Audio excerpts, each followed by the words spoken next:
right, for more on housing and real estate and rates and money, let's bring in our friend Bess Freedman. She's CEO at Brown Harris Stevens. Bess, great to see you during the daylight hours. Okay, I don't know if you heard our previous conversation with Michael Sonnenfeld at Tiger 21, but I'm going to, just between us and Kelly, don't tell anybody, let's talk about the dirty secret of high-end real estate that nobody wants to talk about.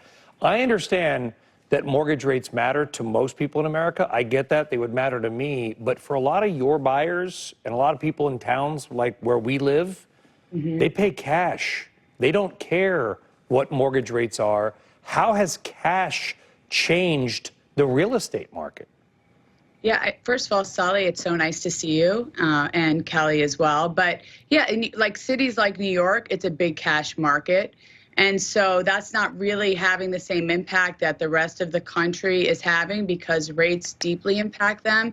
And there was a discussion about things getting back to normal. I'm here to tell you, Sully, that this is the new normal, that we are in a different time, that rates are going to be in the 6% range for quite some time. They may dip a little bit lower. Things are unaffordable. First-time home buyers today are now closer to 40 years old, when 10 years ago they were like 28 or 29. So we have a lot of issues here. And so, yes, New York City, Miami, Palm Beach, certain parts of Connecticut, very expensive places are cash.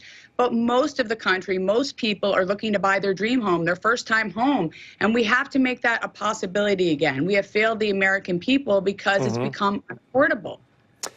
Yeah, I mean, outside of the Crocker Mansion in Ramapo, New Jersey, that you're repping, by the way, $33 million. Let's talk about things that most people can get to. Yeah, I look. Okay, Bess, I check these things out. Okay, I would like to live there. Solly, I know one thing about you. You are a very smart guy and always prepared. Well, thank you for that. So anyway. Beth, I'm kidding. So here's the reality, though. People are waiting. They buy a home based on the monthly payment, not on the value, right? So they don't look at the price and say, what can I afford? For the most part, every month, they're waiting, they're waiting, they're waiting. You just said this is the new normal. So it doesn't sound like Bess Freedman, who's forgotten more about real estate than a lot of us ever known, is expecting lower mortgage rates anytime, any soon.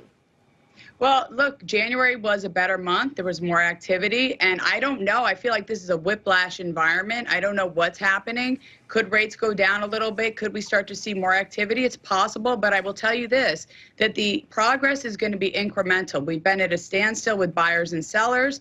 But I do think that it will improve. There is optimism.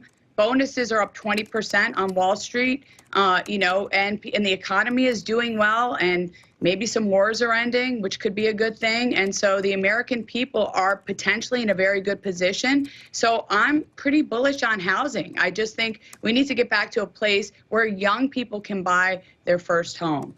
That's the America that we know and love, and we need to get back to that. Bess, what does it mean for all the real estate agents? You know, I remember that stat. There was at one point there were more real estate agents than like houses in the U.S. or something like that. Also, I'm looking at shares of Compass. They were down at $2 in 2023, 2024. They're up at $7. I mean, they're actually having a nice run year to date. Maybe that's company specific, but I'm just trying to figure out, you know, what the trends might be here.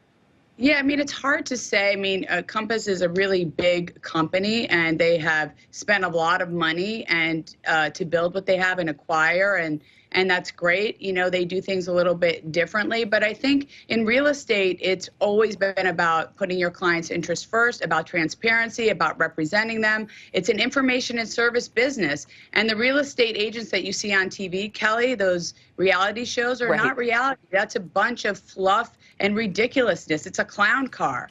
What people do, what agents do, they're professionals, and they're working really hard, and they only get paid for results. And so the agents that are not really working or just like on TV or doing different things aren't going to last in this business. It will take time. It's a test of endurance and persistence. Well, you don't, because to Kelly's point, like the rules have changed in a lot of places. You don't have to pay a buyer's agent anymore, Bess. So how do you convince your team and other realtors that may be watching right now that if they're a buyer's agent, give them the pitch that they say to customers that say, listen, I'm not going to drive you around for 2 or 3 freaking months and not get paid?